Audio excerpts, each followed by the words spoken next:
Hi, it's Gareth Williams here from secureyourwallet.com. We're going to have a look at blockchain.info now. Now, blockchain.info is the largest provider of web wallets currently in the world, and it's an excellent web wallet and one which we highly recommend. So a good place to start is to head over to bitcoin.org, which is the original website set up by the original Bitcoin developers, and go down here to Get Started with Bitcoin. Option number 2, choose your wallet. And we're going to have a look here at the recommended web wallets. And the first one on the list is blockchain.info. So a brief little bit of history about blockchain.info. It was set up by a programmer in the United Kingdom called Benjamin Reeves. And it originally started as a sort of blockchain explorer, a website to view all the traffic and get stats on the Bitcoin blockchain. And then he added on the wallet services, and then they developed some apps for the Android and the Apple iPhone. Now, blockchain has got some excellent advantages over some of the other web wallets. One of the main strengths of blockchain.info is they actually have no access to your user accounts. So they can't actually see your passwords, they can't reset your passwords, and all the wallets and everything on blockchain.info is all on the blockchain. So what does this mean when I say blockchain.info is all recorded on the blockchain? Well, some companies, what they actually do is they take your Bitcoin off the blockchain, so off the main decentralized blockchain network that's distributed around the world, and they actually sort of manage all the transactions in-house.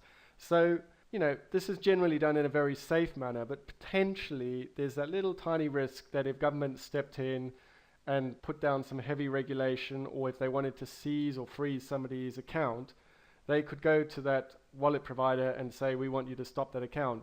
Well, blockchain.info have got no access to your web wallet. They've got no access to your passwords or anything.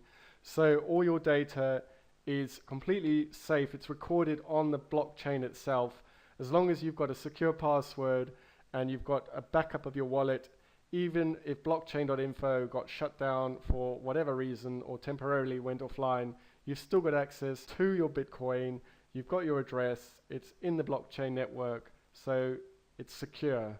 So that's a real advantage to using blockchain.info compared to some of the other wallets. And I use blockchain.info and I really recommend using them purely for this reason alone. Right, so what we're going to do is actually head over to blockchain.info, and this is their home page. And if you look along the top here, you've got various options. You've got charts where you can see loads of stats and graphs on the Bitcoin blockchain. But what we want to have a look at today is the wallet option. Now, if you're coming here for the first time, you want to do this option, start a new wallet. And you need to put in your email address and set a really secure password. I always recommend that you put in a password of at least 16 characters, uppercase letters, lowercase letters, numbers, and some symbols. Even better, use a long phrase that you'll remember and mix up upper and lowercase letters and symbols. So we're going to go through now and put in some details and create a wallet, and you'll see how quick it is to create a wallet. So we've got the message here saying your wallet has been created successfully, and now it's showing us a wallet recovery mnemonic. Now what it is it's a bunch of random words that make up a random phrase, and what you want to do is write this down or print it out now and keep it off your computer, and this is just to assist you if you've forgotten your password, so it's just an option to help you recover your Bitcoin. So just for the sake of this video, I'm just going to copy this and paste it into Word.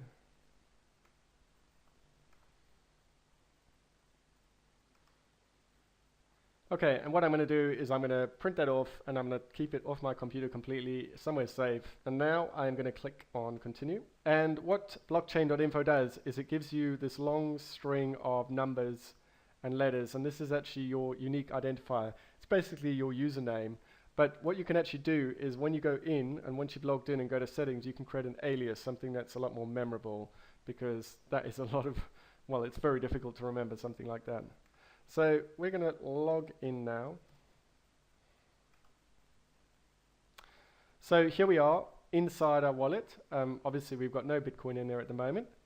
You can see here, this is our wallet address, our Bitcoin address, and you've got a QR code as well, which you can scan. You've got your transaction history here, obviously nothing yet. Your option to send money, so you can put in the Bitcoin address of the person you want to send money to. And your receiving address. And then this bit's important. This is the option that allows you to make a backup of your wallet, to export your wallet, or if you want to recover your wallet in the future, to import from your backup. And you've got all these options here. And what I'm going to do is I'm actually going to do a separate video on backing up your blockchain.info wallet and restoring it. So we won't go into any detail about that on this video. So I'm going to go back to the wallet home. Now I'm going to look at this bit over here, the account settings, because this is really important to go in here straight away and make a couple of important changes. So I'm going to click account settings.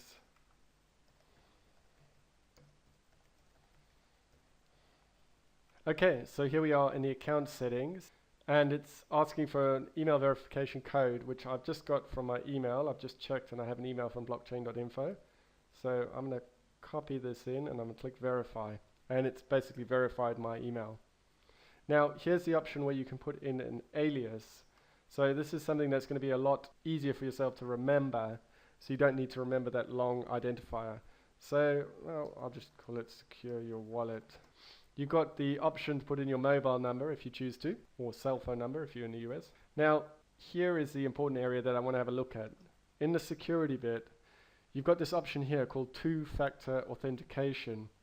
Now, this is a really good feature, and it's something I definitely recommend that you set up. It'll make your accounts so much more secure. And I really recommend that you use Google Authenticator if you've got a smartphone, because it's easy to use and it makes your account so much more secure than it would do otherwise.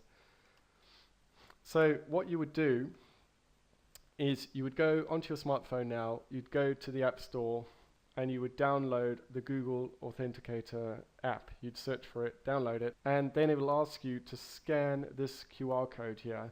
So you would scan this with your phone, and then it would link the Google Authenticator app with your blockchain.info account.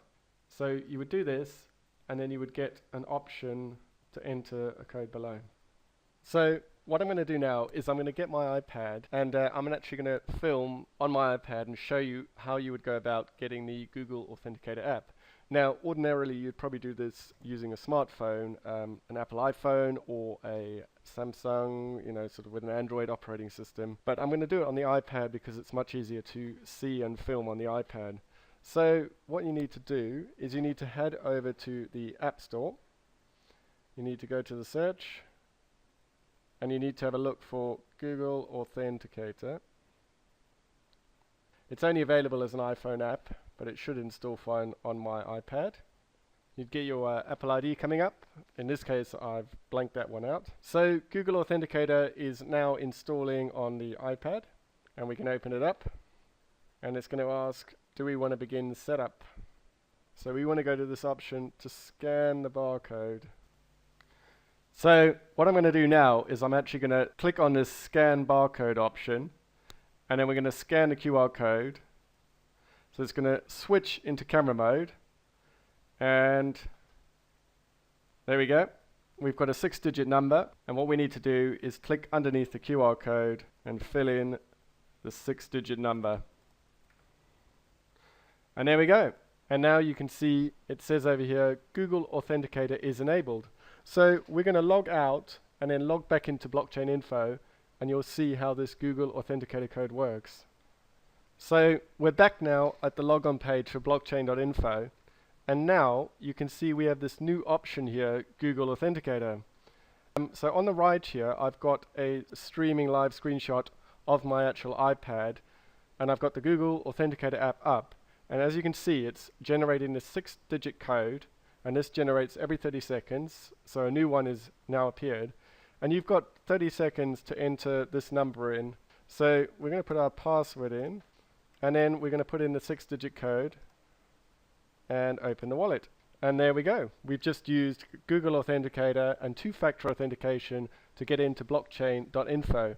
Now this obviously makes your blockchain.info account far more secure, because somebody would need to know your password and they'd actually have to have physical access to your phone, and they'd have to have that Google Authenticator app open to be able to log onto your actual blockchain account. So even if someone hacks your computer and they use a keylogger and they get your password, they still won't be able to get into your blockchain account. So you've actually got very good security now set up.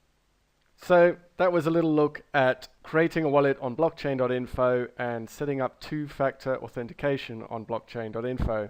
I'm also going to do further videos on backing up your blockchain.info wallet and restoring your wallet. I've also got a lot more videos on my website, which is www.secureyourwallet.com, where I do lots of reviews on lots of other wallets, and I do lots of reviews on Bitcoin security.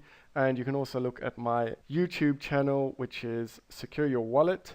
So thank you very much for watching. If this video has been useful, please post some comments underneath, like the video, and I will hopefully see you again in another video.